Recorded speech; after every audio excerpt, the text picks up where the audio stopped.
Welcome to the American Institute of Stress's official podcast, Finding Contentment. The goal of this podcast is to highlight new information about stress and stress management techniques.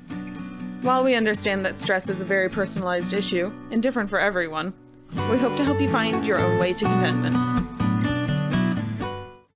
Hey, greetings, everyone. Welcome back to Finding Contentment. This is your host and executive director for the American Institute of Stress. It's Will Heckman. Thank you all for joining us again today. If this is your first time here, this is the official podcast for the American Institute of Stress, and we focus on stress and stress-related issues. And if you want, you can follow us at stress.org, send in some reviews and comments. Most of the time, I love hearing from you guys. I need your help with something. You know, our mission is to improve the mental and physical health of the community and the world by setting the standard of excellence in stress management and education, research, clinical care, home life, and the workplace. We educate credentialed healthcare professionals. We offer products and educational tools for everyone.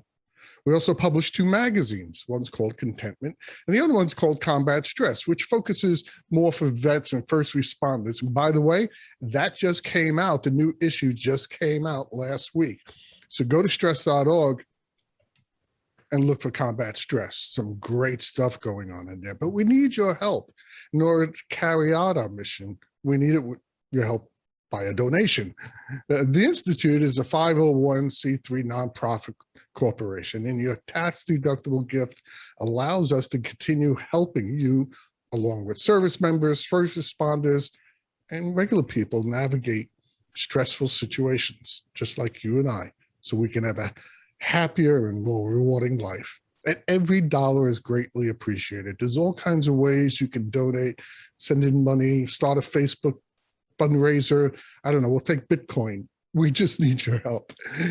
So again, go to stress.org, and by donating to the American Institute of Stress, your help support strengthens and sustains our legacy of science-based stress and management education. And speaking of education, don't forget our longer-awaited documentary, Mismatch, Your Brain Under Stress, has been released, and it's a big hit. Mismatch is a revolutionary documentary series exploring stress in our society and also what we can do about it. Stress is literally the spice of life. It has been said if you don't experience stress, you're not alive. Stresses are everywhere. They come at you from the environment you live, work, and play in, from other people, and mostly from inside your own head. And stress is defined as our reaction to change. And like everything else, you can learn how to master your stress to live a more peaceful, productive, and happy life. Mismatch, Your Brain Under Stress, will tell you how. It's produced by us, the American Institute of Stress, and it's put out by a guy named Justin Smith. It's a 6-part documentary, and it features some of the world's leading experts on stress. And their collective experience stretches from the very first experiments done on the mind-body connection to the latest research into unraveling the unconscious mind. And as entertaining as it is informative, Mismatch teaches us about what stress is and how to master it. All you have to do is go to stress.org to find out how you can see it. And if you're involved with a college or corporate and you have a desire to get the instructional package, right now that includes free lesson plans and assessments and quizzes. Okay, so our topic today is one of my favorites. It's always been on my mind. It's about music and stress. According to a 2013 Cochrane review of 26 studies involving more than 2,000 people, music reliably reduces anxiety among people preparing to undergo surgical operations. Think how stressful that is. And the emotional benefits of musical are not confined to just the OR. The field of music therapy has exploded in recent decades, and trained music therapists are now helping people manage anxiety disorders and other physical and psychological conditions. I mean, everything from pain disorder to PTSD and, of course, stress. The researchers found that listening and playing music increases the body's production of cells that actually attack the invading viruses and boost our immune system's effectiveness. And if that's not on your mind lately, you're probably living in a cave. Music also reduces levels of the stress hormone cortisol. Music can reduce anxiety, blood pressure, and pain, as well as improve your sleep quality, mood, your mental alertness, and even your memory. There are many ways that you can use music for stress relief. I'm not going to go into them all. I leave that to experts. And of course, the type of music you listen to matters. But there's no one size fits all soundtrack to mental health. The right music it's very subjective. It depends on everything from the time of day to your mood to a lot of other things. Music that is slow in tempo and that doesn't feature any abrupt changes, well, that might tend to be more calming, but most people know what sort of music makes them relaxed. And because it's so helpful in stress management, I asked an expert to join us today because I am not the expert. And I wanted him to help us understand how music can help us escape stress. So joining us today is Tim Ringgold. And Tim is a board-certified music therapist. He's an author and the host of the Reduce Your Stress podcast. And he also has a summit with the same title, Reduce Your Stress. Tim is also an award-winning international speaker. He's shared the stage with some of the top minds on music, the brain, and personal development, including Tony Robbins. And Tim was the first person to give a TEDx talk on music therapy back in 2012. He's also a former regional president of the American Music Therapy Association, and we're very proud to say that he's a diplomate of the American Institute of Stress. And look, if you want to find out more about Tim, all you have to do is go to timringgold.com. It's TIMRINGGOLD. That's two G's, .com. Tim, thank you for joining us today and welcome. Well, it's great to be here. And I just am so grateful. I just want to start out with some mad gratitude because of the way that you described through a scientific lens, the validity of music as a tool in our life. And you pretty much covered all my talking points. So we're good. Thanks everybody for coming. Have a good day, whatever you're doing. Wait, I got more questions. All right. So the very first question I wanted to talk to you about is because I don't think anybody on the planet, no matter what country they live in, big town, small town, wherever, can go through life not affected by music. So I wanted to ask you about your personal journey. A lot of us, we're going through school, we take up the, what is it? The recorder. The recorder. Or I know, or the tambourine or whatever. But I wanted to know, how did you find your way with music to do what you're doing now? Yeah, I started early. I was on stage when I was 4. So I've been on stage, at the time of this recording, just shy of 45 years. And it came second nature to me. They threw me in kindergarten choir and I just got a kick out of singing. And I know that, many people don't have that experience with singing. And we can talk a little bit about that because I think it's very important that people understand why they're uncomfortable singing. If I took nothing else from this journey but liberated people to feel like they can use their voice, this would be the best use of my time because your voice is one of the best tools for stress management.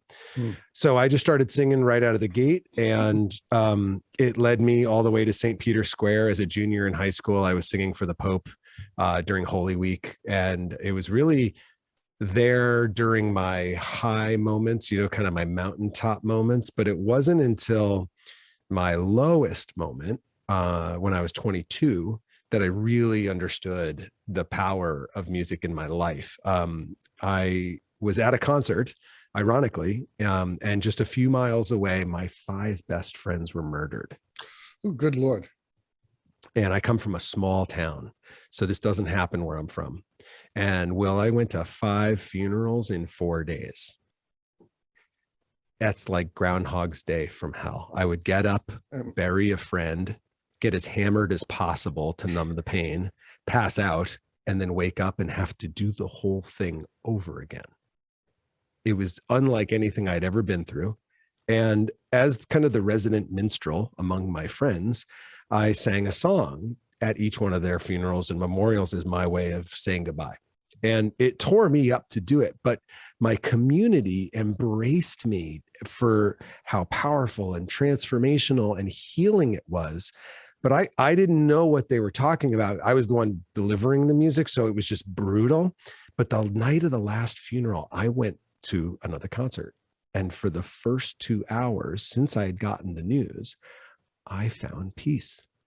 And no amount, and I want to be really candid with everybody, no amount of drugs, alcohol, porn, food, sugar. Like I stacked everything I could get my hands and eyes on to try to numb the pain throughout the week, and nothing worked. But the music did. And I really understood in that moment, like what everyone else was experiencing when I was making the music. And I just pretty much dedicated the rest of my life to helping others and empowering others in the face of adversity through music. Man, what a powerful story. I mean, I've heard a lot of people give their tale of how they started in stress management, but dude, you take the prize, unfortunately. Yeah, right. It's like being number one in a category you don't want to medal in. No, I appreciate that. And it was, there was a long time actually where I didn't tell that story to anybody because it was just too traumatic. Yeah. And I had a coach who said to me, she's like, Tim, that's why you do everything you do. That was the moment that changed everything for you. And I think it would be really powerful. And it's a great way for you to honor your friends. And it's a great way for you to honor what you've been through and come out of, because you may take it for granted because it's you, but like, that's not common. So, really own that tale. And it is another reason it's very important for you to tell that story, because a lot of people go through very, very difficult challenges in their life and think they're never going to come out the other end. Yeah. I'm sitting across a computer screen. I'm seeing a happier guy. Yeah. And so I that's one of my goals in life, is to get people to know that there is a way out. Yeah. You can come out the other side. You can be okay. Yeah, absolutely. And when they listen to someone like you tell that story and be okay, I think it gives hope to a lot of people. And I think you're right. I think music is very cathartic. It's very healing. But I do realize we're all different. But music is kind of universal. It may not be the same, music for you or I, but it's kind of universal. Drum circles, it's just guys beating on a drum. Yep. What does it mean? But tell me why, because you're the expert. I am not. I'm just some guy who listens to music. How does music affect our stress? Yeah, you mentioned it a little bit in the intro.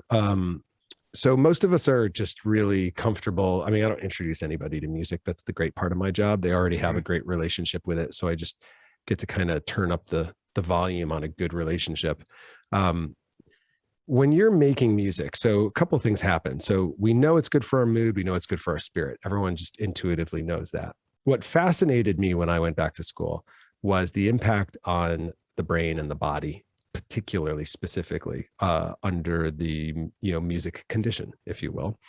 And it turns out that music is the most complex stimulus in nature, and it requires every subregion of the brain to fire in concert all at once in order to process music. So if you and I think about music, it's a bunch of elements inside the music. So there's the speed of the music, there's the volume of the music, there's the key the music's played in, whether it's major or minor, what the melody looks like, what the timbre, like the quality of the voices or the instruments, the color of the sound itself. There are so many elements within music, and each one of them gets processed individually. And if you change any one of them, you change the music.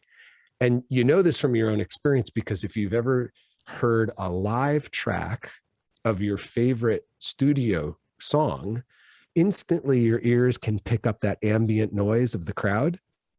Same melodic material, everything's the same, but there's this ambient noise in there, which is the room. And your ear is picking that up. And how it knows that it's a live track is because it's comparing it against past versions that you've stored and then predicting where the song is going to go. And it's always funny if you go to a live show of a rock band and they're in the guitar solo. For, millennials and teens, they don't know what a guitar solo is, but for those of us of a certain age, we remember a guitar solo. And like the guitar solo on the record is like 8 bars, and then it comes back into the chorus. So there you are at the concert, and like it's about to come back into the chorus, and you're like, you land on one singing the chorus, and they take an extra solo because it's live. And you're like, yeah, woo, and you high five your buddy, you try to cover it up, but they fooled you, right? Because they're playing with your expectations, because they know that based on your past versions, you're predicting a future event. All of this, I'm just setting this up just to say that music is heavy lifting cognitively for the human brain. So the attention center of our brain is like this single operating computer. It can focus on one object and make like discernment and make decisions on one thing at a time. And then it has to change gears and focus on one thing and make decisions on one thing at a time. We can do more than one thing at a time, but that's because those other things are things that we can automate. So that attention center of our brain, where we really have the experience of life, well, music floods that area of the brain with a music signal. And it basically, the brain has this little tiny part of it called the reticular activating system. It's like the secretary. It decides what that part of your brain will attend to. And it learns to prefer a music signal over any other signal at as early as 32 weeks gestational age. Wow. So is that why women put like speakers on their stomach and stuff like that? Yeah. So what they found is that the ears it's the first sense that develops, right? So we hear the world we enter before we see it. And we can hear sound in the womb. And when we're born, our hearing's fine, our eyes not yet. And with preterm infants, they found that if you give them a pacifier that's connected to little speakers, and if they suck on the pacifier, it'll trigger lullaby music, and it'll block out all the ambient noise in the NICU. Because a preterm infant is basically living out its last term in a completely arrhythmic environment. And so as soon as it starts sucking on a pacifier and it gets lullaby music, it's like contingent reinforcement. It takes a 32-week-old brain about 2 to 2.5 minutes to figure this out. And then they start sucking on it. And what it does is it develops their suck, swallow, breathe reflex, so they can begin to feed orally and then discharge from the hospital. And then you can turn up the sensitivity on the pacifier so it makes them either suck harder or longer to develop either strength or endurance in sucking. So they figured out that the brain prefers a music signal through the invention of this device called a pacifier activated lullaby, or PAL. And so our brain will choose the music signal when it has a chance. Now, one of the things like pain is a signal vying for attention, right? Because we know that in a music condition, patients will say, I forgot about the pain. So it's not like the injury went away, but their perception of the pain went away because their attention center was processing music instead of that other signal, because it will prefer one signal over another. So the human brain prefers the music signal over other signals. That is really fascinating. I mean, I didn't know half of that. I wish I would have known that about 22 years ago, because I have a 22-year-old daughter. I am just saying it might have helped. So in that way, does it distract us from our anxiety and our stress, and just because pain, as you mentioned, is one of the biggest stressors for everyone. That's definitely a global view of it. But yep. So is it just a taking you out of that moment and putting you into a more... It does more than just that. So that's kind of like the number one. The amazing part about it is what's happening in that kind of setting. But also when we focus on music, when we either make music or listen to music actively, like it's in the foreground, some very unusual things happen in our brain. One is that we release dopamine, oxytocin, and if it's soothing music, prolactin, which are all connected to the reward circuit, right? And they're connected to motivation and reward. The nucleus accumbens is this very old part of our brain, and it fires off this cocktail of pleasure chemicals when we have sex, when we eat chocolate, and when we listen to the music we enjoy or make music. Same part of the brain releases the same chemicals. And then the question becomes, okay, that's really interesting, but why? So, okay, sex, procreation, got that. Chocolate, that's sugar. We're sugar burners, got that. Music, what? Now, if you think about humans are pack animals. So as mammals, we live in community from cradle to grave. We're not like bears that mature and go off on their own. So we need to live and work and cooperate together. Music creates connection between human beings. When you make music with each other, oxytocin gets released in the brain and the feeling of connection occurs. Music is social glue. It gives us the experience that we're not alone. That is one of the most powerful balms, salves, right? Spiritually and socially, to know I'm not alone in the moment. And you know this because you've been alone and felt totally connected to an artist through your earbuds. I sure have. Teens feel more connected in their bedrooms by themselves than they do in their living room because the music isn't scolding them, judging them, lecturing them for what they've thought, said, or done. It just accepts them and reminds them they're not alone. And the other part of music is that there's poetry involved too. You know, some artists, some music artists really speak to you and to who you are and what you're going through. Right. And I've experienced that, and it's a very calming experience. And if you're lucky enough to find that one or two artists in the world that have done that for you, it's an experience like no other. Absolutely. That's really interesting. You know, one of the things that you've done, and I wanted to ask you about this because I think it's very important to talk about. You have some experience working not only with people, but working in hospitals and treatment centers. Tell me what that's been like and what you did for those people and those patients. Absolutely. In the hospital, I worked in oncology. I was part of the pain management team, the palliative care team. And when the attending docs can't treat the pain and the anxiety with their knowledge of prescriptions, pharmacological interventions, they bring in the palliative care docs. And then they have more knowledge of, better drugs, basically. And then at some point, those docs administer whatever they know, and it's still not working. It's like their anxiety and their pain is still not being managed. And then I would be the one they would refer. So when I would be referred to see the most symptomatic, most challenging, sickest patients in the hospital, I'm like the relief pitcher, like they bring in the lefty. And so I would come in and I would work with the patient, and we would engage with whatever their preference was in terms of their energy level and their interest. And I would give them just a menu of options. And we would either make music together, I would play music for them of music that they remembered and loved, or we would listen to recorded music together, and it would be like a reminiscence kind of thing. Or I would do relaxation exercises using music-based relaxation tools. And typically in a 30-minute session, that I would ask them, what's your pain? What's your anxiety? And they would get on a scale of 0 to 10, and I'd ask them before and after. And the data I would collect routinely was in their own self-report roughly a 50% reduction in pain symptoms. Wow. And roughly about a 65% reduction in anxiety and nausea symptoms. That's awesome. And that's in a single session. We don't know how long the music, that effect lasts, because their attention, can get interrupted by a doctor coming in 5 minutes after my intervention and giving them terrible news.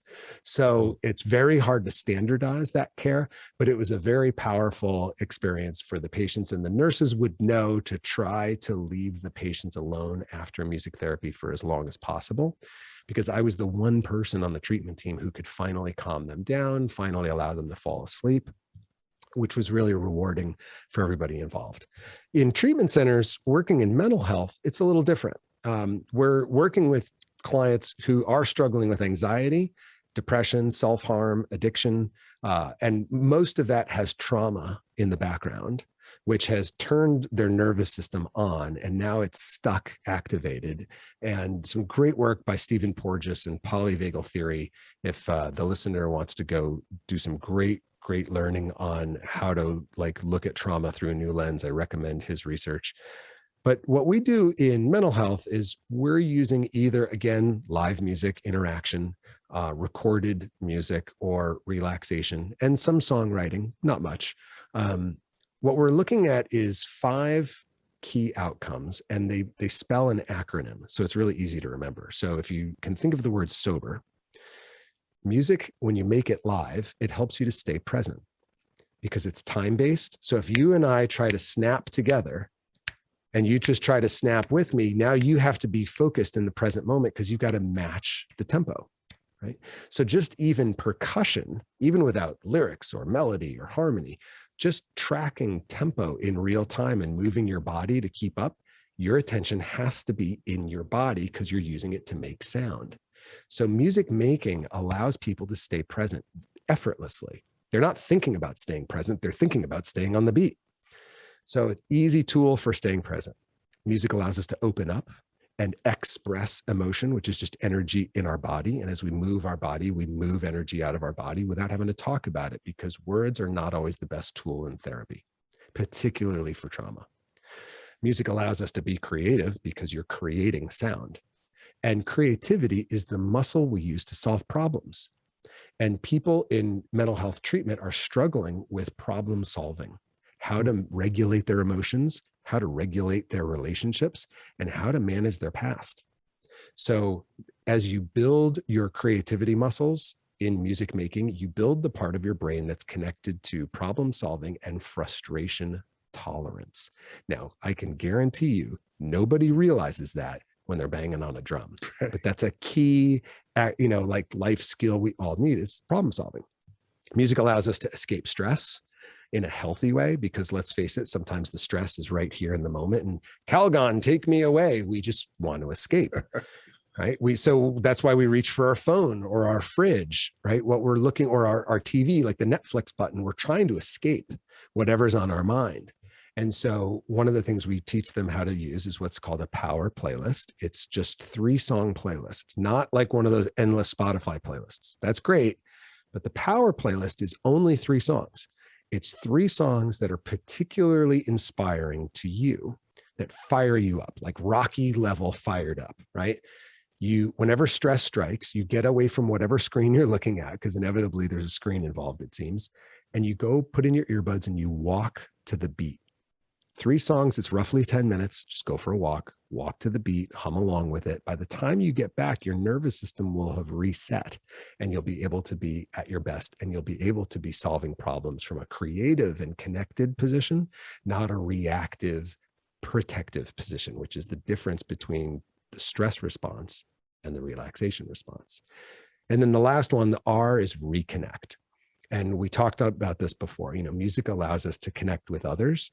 The beat allows us to connect in a very safe, non-threatening way. If we're both jamming together on a drum, we're connected through the beat. And now that's a safe way for people to start feeling interpersonal connection in a world where they may have a lot of trust issues because of their past. So we got sober, S, stay present, O, open up, B, be creative, E, escape stressors, and R, reconnect. And if people want to learn more about that, it's on your website. I saw it on your website. That's right. By the way, I want to take a poll. When Tim was talking about the top 3 songs, how many people out there said Journey, I Can't Stop Don't Stop Believing. Okay. I'm just saying, it one came to my mind. That one makes your list. You talked about something that hit a personal note with me. And when you worked in hospitals and cancer wards, I have had the misfortune of having spent some time in chemo lounges with my wife. And people wear headphones. And it's for those of you that have not done it, it can be very anxious, especially if it's your first or second time. There's a lot of anxiety involved with it anyway, just the illness itself. But that particular part of it is scary as hell. And as you were talking about it, I was, my God, how great would it have been if somebody came in and just sat there and played the guitar and just talk to people and say what kind of music you like. We'll do that in a bar, but we won't do it there. Yeah. I think hospitals should take note of that, because I think that might save them a lot of money on over medicating patients. And it's important that hospitals recognize the difference between a music volunteer and a music therapist, Right. Because a music volunteer is still performing music. So the music is the attention that is like the center of the scenario, right? And then secondarily, it's the performer, how they perform the music. Right. But in music therapy, the patient is the center of the experience. And the music therapist is leveraging music to address the patient's goals that have nothing to do with music. And so it's a completely different paradigm, which is why music volunteers, well-meaning, will play the theme of Schindler's List because they think it's pretty. Right. And then they don't understand that they have Jewish patients in the ward who are being completely re-triggered and traumatized by listening to Schindler's List. And I've had that exact experience happen where a patient says, "Can you please tell them not to send the volunteers anymore?" Why? They were playing Schindler's List. And I looked at the gal and she looks at me, she goes, "I'm Jewish." And I was like, oh my gosh. Yep. That would never occur to a volunteer, but it would occur to a music therapist right away. Hey, is there any music that's really triggering for you or really upsetting? And if I start to play a song and I don't know you have a particular connection with it and it's starting to really make you upset, I can stop. Because as the therapist, not a performer, the show must not go on. Your outcomes must happen. So I'll stop a song midway through and not care, but a performer, there's no way. That goes against their training. So music therapy versus volunteer music, it may seem subtle, but it actually has very powerful implications in a clinical setting. It's a very important point, and that's a very good example, and I understand that example completely. Having lost 3/4 of my family in Germany. One of the things that you talked about, and I wanted to switch gears for a moment, because it was very interesting to me. I'm reading this and I'm thinking, okay, Tim's got to explain this one to me. Is you write about it, and you also, it's one of the topics you talk about it, and it's how we can overcome stress and harmful digital distractions. And the reason it's confusing to me, because I don't know, other than my playing, I tried playing the guitar, but people kept asking me to stop. Other than my playing, how you listen to music without a digital distraction. Yeah. So, I really appreciate that, because the world we live in today is a digital world, and it's either using us or we're using it. So for example, if I'm on Facebook and I'm scrolling, it's using me. I'm the product.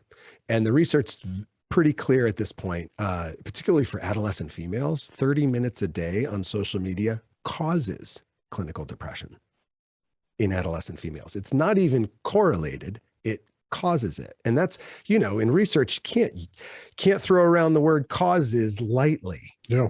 So the research is in that we have to be very mindful about how we interact with the digital space and the digital tools that we have, because this phone of mine can be a lifeline of connection or disconnection. Either way, it depends on how I use it. So it's about being mindful in the use of the tools we have. So here's how I would recommend people using their technology so that it's not a distraction, but it's actually something that they're using to help connect them, whether it's to the present moment or to a past moment that's a safe place. So for example, when I say to people, listen, there's 3 ways that you can reach for music, and one of them is you can make it.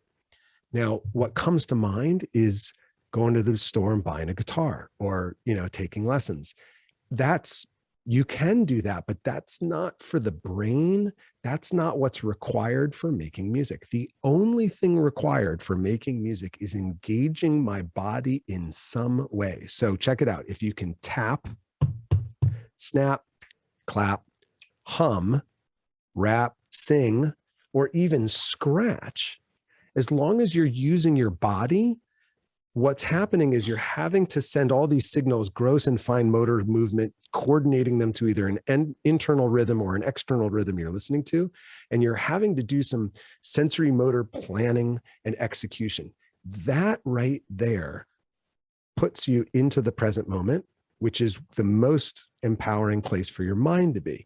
If it's in the future, it has no control. And it knows that. It's distressing. If it's in the past, it has no control. That's distressing. But when it's in the present, it's in your body, you're connected, mind, body are connected in the present. We have control in the present. We know this. So it's empowering. So what you do is you listen to the music you already love, but don't just be a spectator. Try to keep up with the snare drum, just the snare. Like hit your desk on every snare beat. And if there's a fill, try to get the fill. Or pick out the kick and tap on the kick. Like pick out an element of the music and match it. What that does to your brain instantly, it takes you in a completely different place. Now you are in the moment authoring the experience. You're utilizing digital technology. You're not being used by it. So that's a big difference. One example, right? It's a completely different way to think about something we use all the time, which is music. But it's like, but what about that kick drum? Oh, I never even thought about that actively. Yeah, well, go match it. See what happens. Like there are some great, like I take people through certain songs, like When the Levee Breaks by Led Zeppelin. The kick in that song is epic. And when you just start thumping along with just the kick in that song, you feel like a god. It's amazing. It's so powerful. It's so powerful. You listen to Santana and you listen to Black Magic Woman, you pick out like the percussion in any Santana music, like whether it's a cowbell or it's the conga drum. Like if you just try to tap along with that, because it's always got this little syncopation, this little spice to it, you're really dialing in the experience in a way you never have before. So that's how you can reach for music and not have the device, use you. That's a really good point. And we've talked in length about the problems digital distractions cause. So many people, and like you say, they cause a problem. Think about that. It's not just an opinion, it's a fact. And yet we have rules and regulations about how we drive a car, how we do almost everything in our life. Some of it's just common sense. None of it relates to how we use our digital media.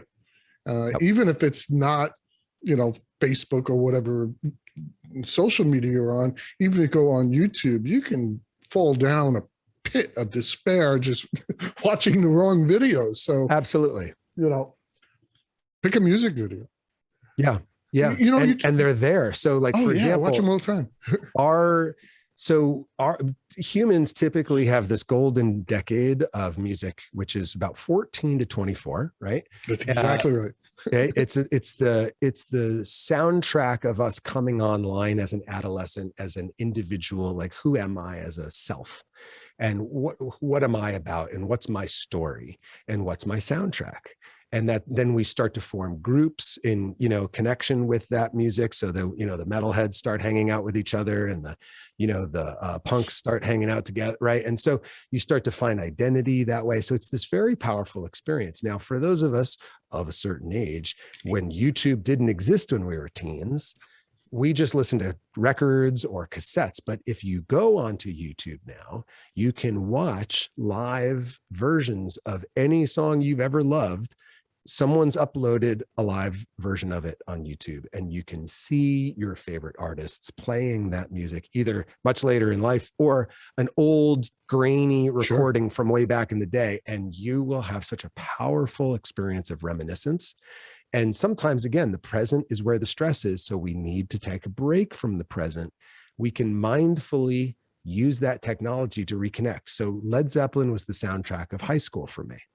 And I remember watching the celebration day on YouTube, the live, them at the O2 Arena, their reunion, sobbing with happiness, just tears of joy, just listening to this music that meant so much to me and I hadn't heard in decades. And here they are on stage performing it live. And I'm lucky enough to watch it on a big screen with great speakers and really immerse myself in that experience. Now I'm using YouTube to connect with this really powerful part of my past that works for me. You know, you said a couple of things that really hit home. One is, and I was told this a long time ago, the music you listen to in your early 20s, that's it. That's you. You're going to be listening to that for the rest of your life. So pick carefully. You know, I'm a little bit older than you. And I remember when things like the Walkman came out. For those of you who don't know what that is, it was the first time you could actually carry music around with you and put in some sort of earbuds that made your ears bleed. They hurt so bad.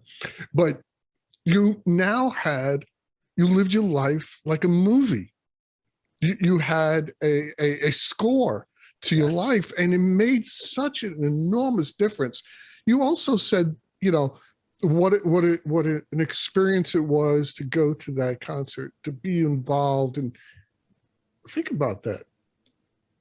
The music put a pin in a very important map of our life, or a pin in our timeline of our life. And music did that.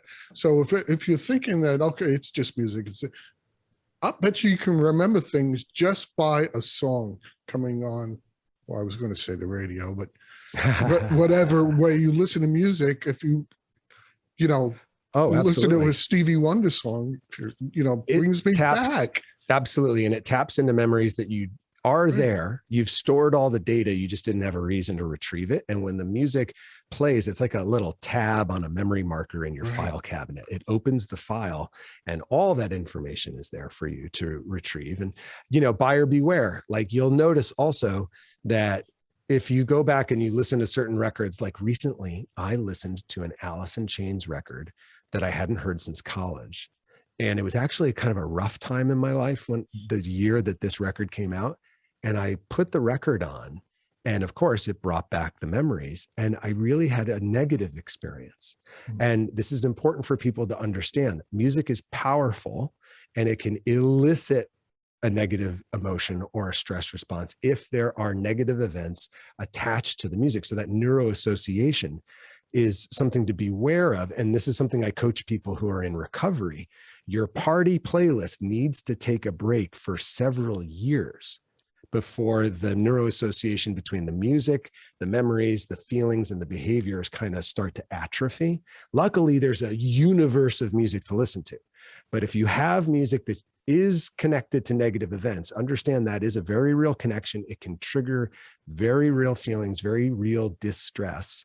And so just, tread lightly on those. And if you notice a negative response, stop the music, play something else. That's the beauty of the autonomy of being the DJ.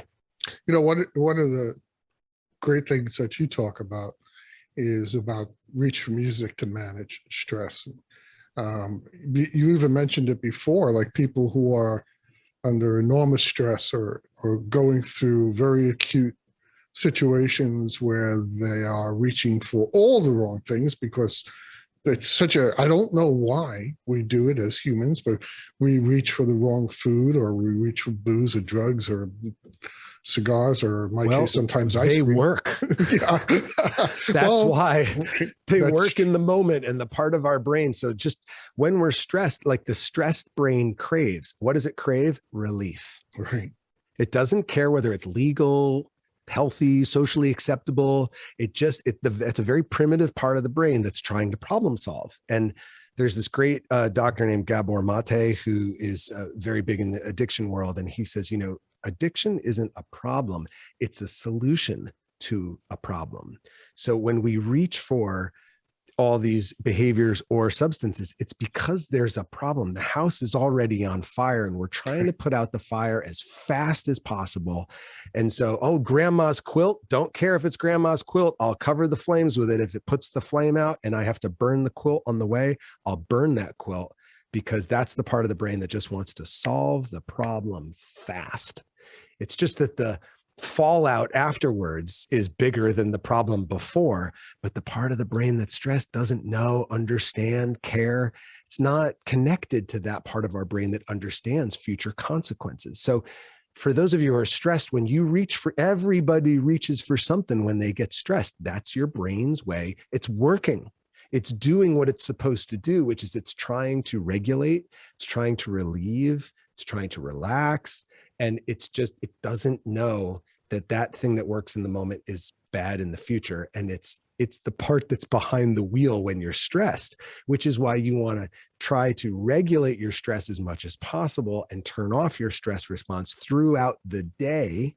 Because in our modern world, our nervous system gets activated chronically, and it's not designed to. You know, we live in a world that our nervous system cannot function in. And so we have to be really clear that our nervous system is like this 3-speed bike, and it's getting stuck in second and third gear all day, every day. And that's having real consequences on our physical health, our mental health, our social, our spiritual health. So then the question becomes, how do I turn it off when possible? And then how do I learn how to, mitigate the situations that I can't eliminate? And how can I reframe situations from the past where I can't change the event, but hindsight's real and I can apply it mindfully? So how can I reframe past events so that they're no longer weighing me down? Oh, there are some real tools I've got in my tool belt. But number one, how do I turn that threat response off fast? And the two things that I know that turn it off faster than any medication are breath and music. And you can reach for both 24/7 wherever you are. Yeah, so it's exactly what we have said on this show and at the American Institute of Stress many, many times. We talk about breathing, we talk about distraction, we talk about, doing the right thing. You're right. Your brain wants relief right then and there. That's it. But you can not do the worst possible thing. You can make a choice to give yourself relief. You just got to learn how. What you said is exactly right. And there's also really what we talk about in our documentary. We're mismatched. Our nervous system to the way we live our life. 100%. Human beings were made to deal with acute stress. Right. It comes, oh, look, a bear is attacking me. I think I'll run. And your body goes into fight-flight syndrome, and the bear is gone, or you're gone. But hopefully the bear is gone, and you come down from that acute stress, and you're okay. Right. These days, you said 20 minutes of Facebook can stress me out for the rest of the day. Right. So we're not built for that. It's a mismatch. And that was the premise of a lot about the documentary. So that you hit the nail right on the head. It's very important. We are speaking the same language. The other piece that you alluded to early in the introduction was around cortisol, which, no cortisol, no life. We need cortisol in the right doses at the right time as nature designed. But in our chronic world, the tigers, I call it the tigers of the 21st century. Like, what are the stressors that are chronically activating cortisol in your body? And it was so validating when I was exposed to the research that shows that music making and listening to preferred music turns off cortisol production, shuts down your adrenals. And why that is because music initiates what Dr. Herbert Benson at Harvard Medical School calls the relaxation response. In our culture, we always talk about the negative side in healthcare. It's like really sick care. It's ironic, right? We're always talking about diagnostic criteria for when things are wrong. What about when things are right? So if we only talk about the stress response, what's the opposite? the relaxation response is the phrase that he coined. And he said, you can, trigger the relaxation response. And now we know this through Stephen Porges's work with polyvagal theory, is that we can turn off the stress response. We can turn from sympathetic to parasympathetic, from sympathetic to ventral vagal, depending on what theory you follow. We can do that in a snap of the finger with music and with breath, and that will create a better internal environment for our physical body. So our immune system doesn't take a hit like it does when it's stressed chronically, and chronic inflammation doesn't happen as a result of that elevated cortisol. And so as soon as I learned that, I was like, man, I had no idea, because I always just thought of music as entertainment. And then as a masochist, like if you want to take lessons, education, like you talked about the recorder, right? But what about music for self-care? How does that work exactly? And if I know exactly how it works and that it works, I can reach for that. Well, I love music. You don't have to sell me on listening to music for self-care. Just tell me what are the best practices and what are the contraindications, and I'm gone. And so that's really what my work is all about. It's empowering groups and individuals to know exactly how to reach for music multiple times a day to keep up in this mismatched world. You know what? I'm going to put you on the spot because we're on the air and we're running out of time. But I know we haven't covered half, a third, all right, maybe 10% of what we really should be listening to. So I'm hoping you're a diplomat of the American Institute of Stress. I'm hoping I can hoodwink you or convince into doing a webinar for us. And so people can listen to you and not just me drone on with questions. But I'd love to. Oh, you heard it. I got there you it. go. So on the hook. So if you're listening to this, keep an eye out on our website, and you'll see when that webinar is going to be and when it's going to be available. But before we go, I wanted to ask you one thing that you have on your website, and that's timringgold.com. Don't forget that. Write it down.